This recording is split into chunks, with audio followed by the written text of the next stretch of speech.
Hello everyone, welcome back to a new YouTube video, and today is exciting because we are going to be reacting to I'm going to be reacting to behind the scenes of Alien Swarm. So let's get right into it. Let's catch some wine. Let's catch some wine. One of the challenges with doing computer-generated characters in a real scene is the integration of that character into the scene. So what you want to do is you want to find ways for that creature or that character to affect its environment in a real way to get the reality of it. Taking a character such as Humongousaur, who doesn't exist in reality, and integrate him into a shot presents some challenges. Humongousaur was this big, hulkish character that was jumping around and kicking up dirt, and he had to obviously blend into the live-action plates that were shot. So that was really precise, meticulous work that, we had to basically really integrate him well. We had to integrate these live-action elements. All the little details like dust puffs and spray on the pavement, reflections in puddles, all those things combine to create an effect that looks realistic. Yeah, the Humongousaur scene was awesome. It was good. good. Throughout the Humongousaur sequence, scene was awesome. we have to get color-corrected plates as sort of a base to start with. That's sort of our foundation. I was responsible for building the initial shading setup for Humongousaur, which is how he reacts to light, the look of his skin, his eyes, his teeth. That was something we worked really closely with Alex and Evan on to make him look real gnarled, real gritty. One of the things that we did on the show was not have things really in light. We didn't always have to see him really clearly. But the only Sometimes, problem is when by his having him just kind of in shadow out, and really high contrast, it really made it much. When Humongousaur grows, when Humongousaur gets bigger, his armor comes out.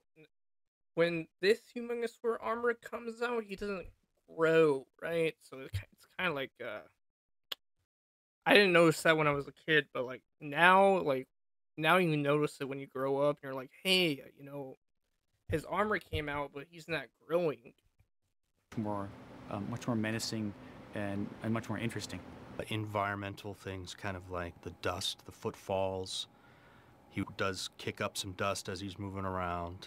All these things that you can add that's real cool, to the actual 3D character help integrate him into the shot. We knew that there was going to need to be a lot of interaction between Humongousaur and the environment. And so early on, as we were bidding this show, we're looking at how many different CG elements we were going to have to create. And they were numerous. It was going to have to be foot stomps, trails coming off of moving spiked wheels, explosions, different elements. And it really becomes labor intensive for the 3D department to be doing all of this work. And one great solution to this problem is to actually shoot some of these elements practically, because nothing looks more real than practical, real elements. We all decided to kind of guerrilla style go down and shoot our own smoke effects and dust effects. 3 of us went down there with an HD camera, and we had collected some gravel that morning in a big bucket, and we brought in some bags of flour. Very, very low tech we did. I have to appreciate them. They put in so much work. I think, dude, the problem with Ben 10 Swarm is that the alien scenes are good. I would have to say, the Big Chill and Humongousaur, but Nanowat was kind of lame. Other than that, I think everything is kind of okay. Besides Humongousaur not growing when he shows his armor, it's basically the actors, dude. If you see my reaction to the actors really don't they're really not into this, into the universe, Puffs of flour and dirt, dust. We did some canned smoke. And just creating these different smoke puffs and explosion elements, falling rocks, dirt, and stuff like that. So that later we would be able to key these elements off of the black background, put them into the plates, and make the shot that much more exciting and integrated. We used it to create impact points on the ground, to integrate swarms into the ground with swirls of dust and things like that. We were able to shoot really effective live action elements for a lot of those effects, which saved a lot of time. It was pretty involved. There were a lot of elements that had to be composited into those shots.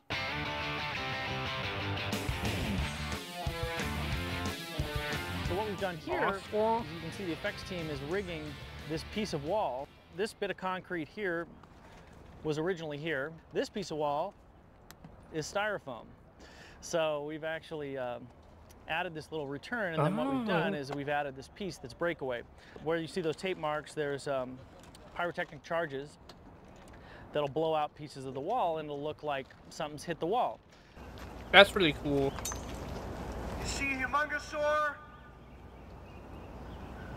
He smashes the chips, and they go flying behind him over to the other eye line, and they start to form spike wheels. Everyone look over the other eye line.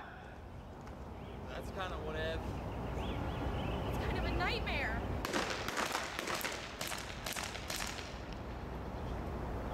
And cut. What's hitting the wall is going to be these giant spike wheels that Wait. are throwing off pieces at our Oh, no, heroes, that which was- are hiding behind the wall. So our actors can be there safely, stuff can go flying, and we get this really great shot, and then we add our CG stuff into it, and now it feels like it's all part of the same scene.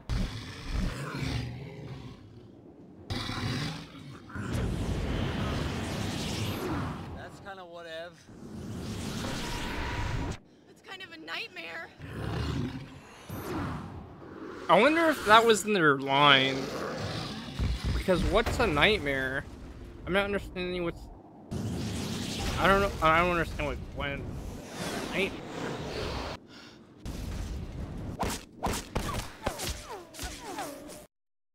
Yeah, the effects were amazing, but the actors, you know, For the Gwen. Fortress headquarters scene, we had to. I think Kevin is. The map graphics. I think Kevin in the movie is actually accurate to his character.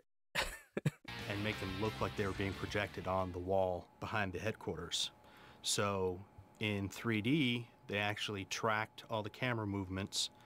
They created 3D meshes that matched the actual ribbons in the shot. We made use of an installation they actually have at the aquarium that we were able to get the blueprints for from the architects and build a virtual version of that installation.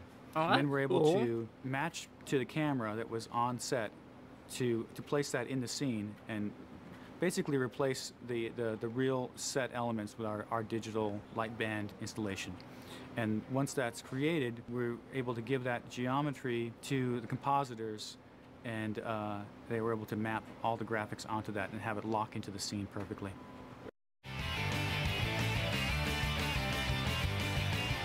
The only problem is So as you can I see don't here, think, Kevin's car is like- taking a little bit of a hit. the only problem is that Alien Swarm is canon into the story because it's Ultimate Alien proved it. I wish that Ultimate Alien episode never happened, but it did. So this movie is canon, and in the entire Alien Force series, we never seen them in a base. Like we never seen that. So Last so night weird. we photographed this as a huge stunt.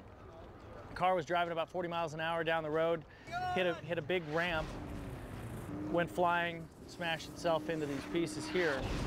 So this is great, and it's always fun to do these big stunts. People love to do them, and it's a lot of fun to shoot them, everyone except maybe the driver. So we have a car that basically flips after it's been attacked by one of these spiked balls, and basically on set, the car is going over a steel ramp. But to the viewer doesn't want to see a steel ramp, so we have to remove that, and that's a lot of work in itself. The challenge for us in the visual effects world is now Humongosaur's got to pick this thing up and smash stuff with it. So we have to make a computer-generated version of this car. And there are lots of ways to build and model a car in CG.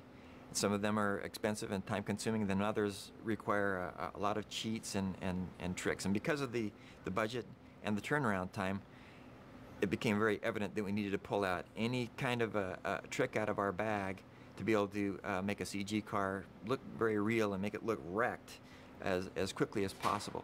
You know, you can't control how these things are going to crash. It didn't. We actually thought it would land on its roof.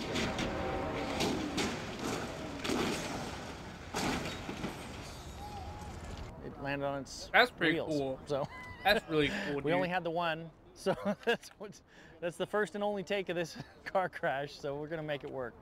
So the process that we used to make the wrecked version of Kevin 11's car was to photograph it from all orthographic angles. So we just got like a straight-on driver's side view, shot of the hood, the front grille, the passenger side, the top ceiling, the trunk, back end of the car. Once we had all of these photographs from all the different angles, we were able to line up a CG car that was the exact same make and model of the car. When we started, we kind of didn't know how damaged it was going to be, so now we've got to actually match all these dents and all this broken glass and everything in our computer-generated version so that he has something to pick up that looks like this. Once we had all of these photographs, we projected the texture directly from the image back onto the geometry. So that gave us a good starting point to have all of the different color layers of the car in place, wrecked with the dirt and all the scratches and all the dents and everything already built into the model. The next part of the procedure was to then build an ambient occlusion shape, which just put in the natural shading that would go along with all of those dents and the grooves and all the different seams that went with the original car. And then once we added a reflection pass and then the broken glass and everything, it really worked very well within the shot for the little bit amount of screen time that they had when Humongosaur was picking up the car.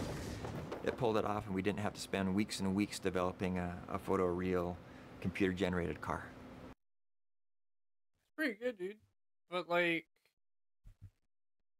was that really behind the scenes? I mean, you just talked about a car CGI. I mean, it's cool. It's cool. It's cool. I guess. That's it for this video. Hope you guys enjoyed it, and I'll see you tomorrow.